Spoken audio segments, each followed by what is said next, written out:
Hello, everyone, and welcome back to Queen Elizabeth, A Day in Her Life. We've been on a journey with the book, The Queen Mother, and it's been fascinating to find out about her. The book is by William Shawcross, and it's about her family and all they went through. We ended the last video with Elizabeth turning down Prince Albert's proposal. What will she do next? Let us find out. The prince wrote Lady Elizabeth back, and he tried to put her mind to rest, and she wrote him back, thanking him for his letter. Both of the parents were sad the relationship didn't work out. Queen Mary wasn't perturbed. She invited Lady Strathmore to Buckingham Palace. The prince was a bit down, but he wasn't going to give up. They continued to write each other. The prince was busy during this time, and he was visiting the industrial areas. Him and Elizabeth went to dances, and she played tennis with him, and he had more talent with it because he had won the RAF doubles competition in 1920. Elizabeth complained that she was getting worse and worse. She also played tennis without Prince Albert. She went to a lively house party at Welbeck Abbey, home of Elizabeth's relations, the Duke and Duchess of Portland. She said, "We played tennis violently all day and danced violently all night, so I'm now even more of a wreck than I was."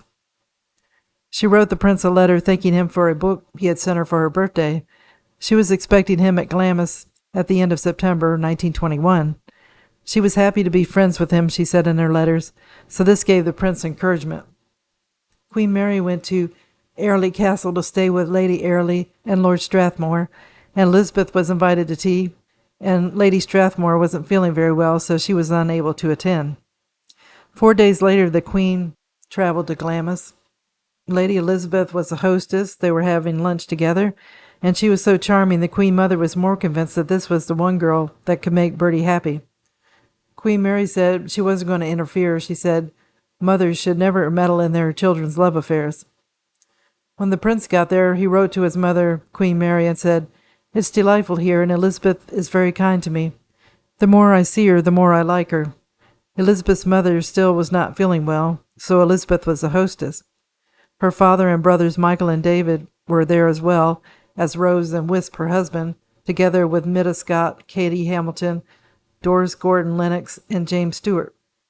The prince spent 3 days shooting partridges, and he felt he didn't shoot as well as he could have.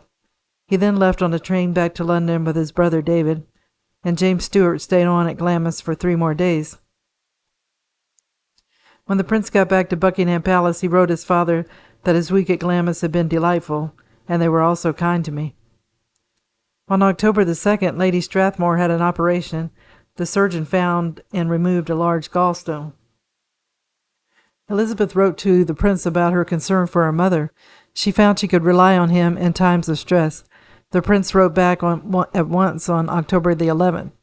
Elizabeth wrote that her mother was better, and the relief is so intense I don't know what to do. It was nice of you to take so much interest. Under her signature, she wrote, "Don't lead too fast a life in London, and above all, don't have anything to do with Fasty. She's dangerous." Fasty was the nickname for Doris Gordon Lennox. The prince replied that he was so happy that all the anxiety and worry for Elizabeth was over with, and he assured her that London life was dull, with no fast little parties, as you call them. "I heard from Fasty yesterday, who sent me her photos, which she took at Glamis, and they are all so good. She's not in London now, but I will keep your warning about her in mind," he wrote with 3 exclamation marks. The end of October, Lady Strathmore had a relapse and got pleurisy. Elizabeth once more was looking after her mother and the household, and Lady Strathmore wrote a friend saying, "I can't tell you how wonderful my little Elizabeth has been all this time, looking after everybody and everything. In fact, I've hardly been missed at all." Elizabeth, though, she was feeling the strain. She wrote to the prince that her mind was a blank. Her mother's doctors suggested she take a break, so Elizabeth went to London, and Prince Albert, of course, took a visit to see her.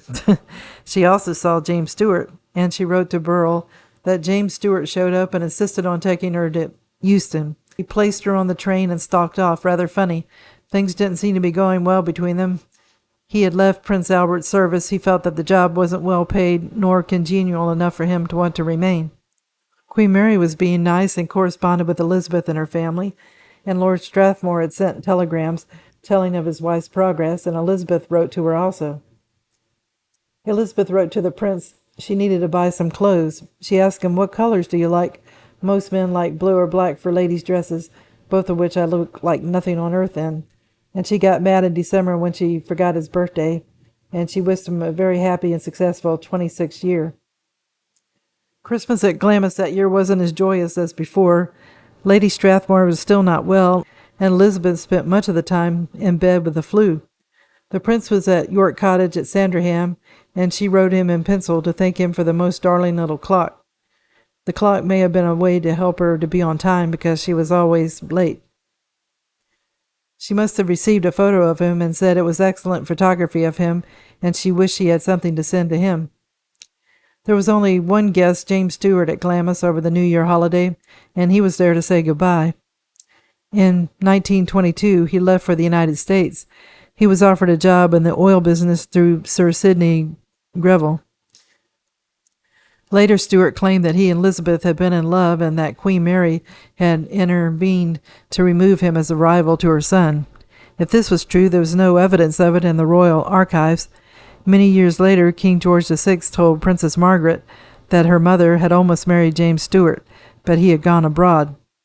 Later still, Queen Elizabeth herself said that her very serious suitor had gone away to America.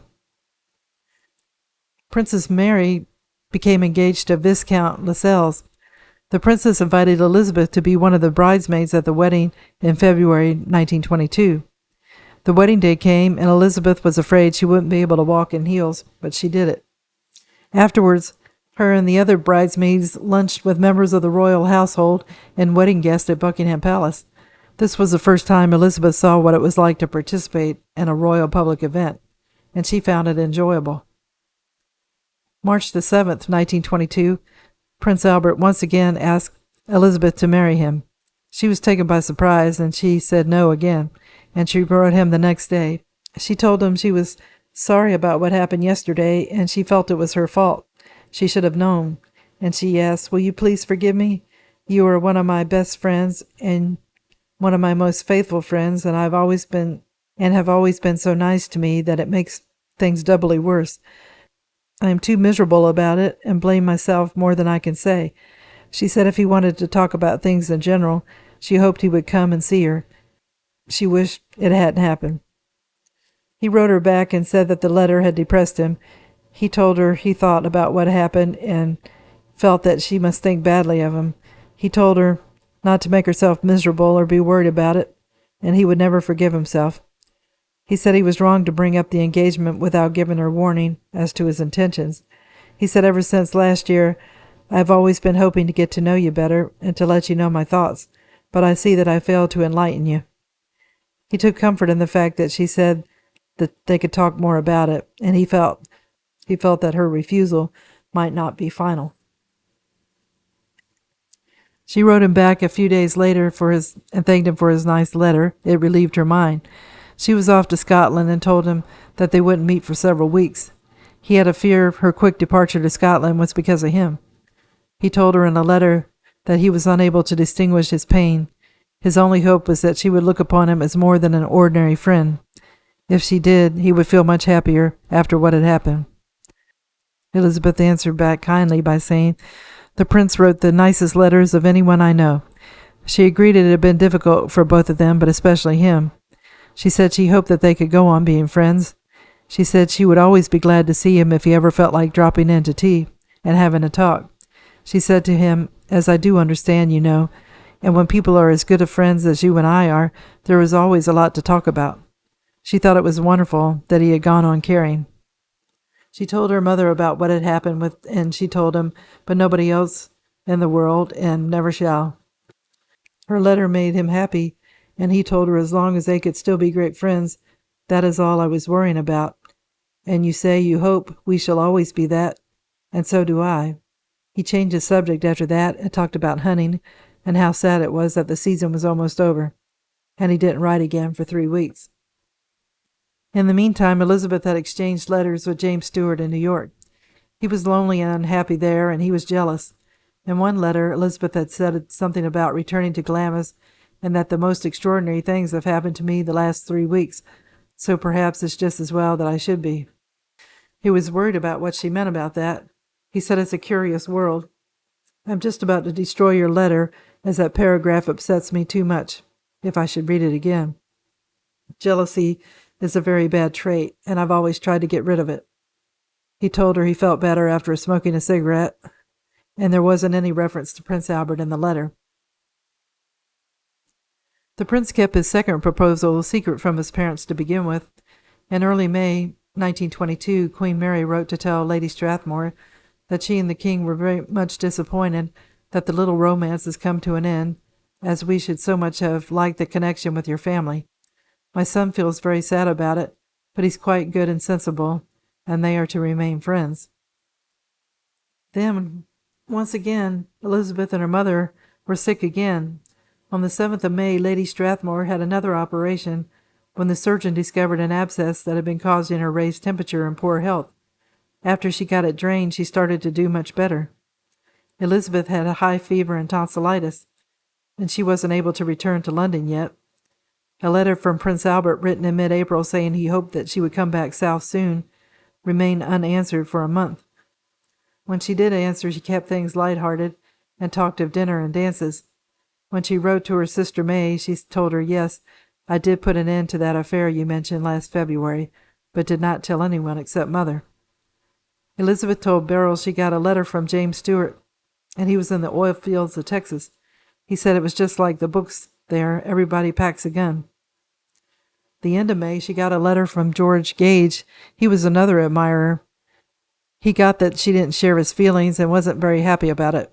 He wrote, "My dear Elizabeth, you are awful and don't care how much you hurt the feelings of your friends if they don't amuse you for half a minute. You did hurt mine the other night, and I don't pretend that I didn't mind." But he went on to offer a humorous invitation to Furley in June. Elizabeth, she must have been a great person to hang out with. She had all the men falling for her and her charms. And then a man named John Campbell Davidson, a member of parliamentary delegation, he was introduced to Prince Albert. He wasn't with the prince long when he felt that the Duke was unhappy. He had reached a crisis in his life, and they talked about friendship, and the prince told John about discipline and the formality of the court and how irksome it was at times. Then he told him what was going on. Then he told him what was on his mind. He said he was desperately in love, but it was in despair, for it seemed quite certain that he had lost the only woman he would ever marry. John told him, however black the situation looked, he must not give up hope. He said his wife had refused him consistently before she finally said yes. He said he felt the same way about his wife. If she hadn't said yes, he never would have married anyone else. The conversation helped the prince. He kept on trying, and he later described his tactic as playing the waiting game. The day after his conversation with Davidson, Elizabeth invited the prince to Glamis. She said, "How sick I am of London." She told him, "Let me know when you're coming so I can collect a few charmers and society beauties for the same week." Elizabeth had unwittingly collected another admirer in London, and his name was Archibald Clark Kerr. He was a diplomat 18 years older than herself. They met at a party, and he later wrote that he found her wonderful, beautiful, and gentle. The letters he wrote his mother and friends showed that he hoped to marry her. So boy, he's another one on the list. The guests at Glamis had already included Lord Glenconner, George Gage, Prince Paul, and Francis Dunn, and Elizabeth's girlfriends. Before Prince Albert got there, she warned him about the partridge shooting and saying it would be poor because of the wet weather, but she was looking forward to seeing him. Prince Albert wrote a letter to his mother saying that Lady Strathmore was so much better and stronger than she had been, and he said the Lyon family was so kind to him, and he didn't mention Elizabeth. Others there at the get-together could pick up on how he felt about Elizabeth. Chips Cannon recalled later, "One rainy afternoon we were sitting around, and I pretended that I could read cards, and I told Elizabeth Lyon's fortune and predicted a great and glamorous royal future. She laughed. It was obvious that the Duke of York was much in love with her. When she became the Queen, she reminded Chips of it several times." When the Duke returned to London, he bought Elizabeth some gramophone records. She was enjoying Stumbling, Limehouse Blues, and I'm Simply Mad About Harry. He also sent her a photograph of himself, and she told him she had put it in her room. The one good thing that had happened with his unhappiness in love was that it made him and his mother grow closer. She wrote him afterwards an affectionate letter of praise in early October. He protested that he didn't deserve it all, the nice things she said, but you made me very happy telling me what you have, and I greatly appreciate it. So I'm going to end the video here. It's surprising that the prince had to work so hard to keep Elizabeth in his life. She was so popular, it seemed that every man that she met fell in love with her. It's interesting that James Stewart, an admirer of Elizabeth, said that later he was sent away due to Queen Mary trying to get her son set up with Elizabeth. I think Elizabeth was happy in her single life. She had a loving, happy family and friends, and was always at social gatherings. I think the possibility of being a royal was scary. It meant being in the social eye and losing her privacy. Prince Albert was so in love, he wasn't about to give up, and he was giving it his all. I hope you enjoyed the video, and if you did, if you could give it a thumbs up, it would be greatly appreciated. I hope that everybody's been having a good day, and tune in again soon for another episode of Queen Elizabeth, A Day in Her Life. Thank you. Bye.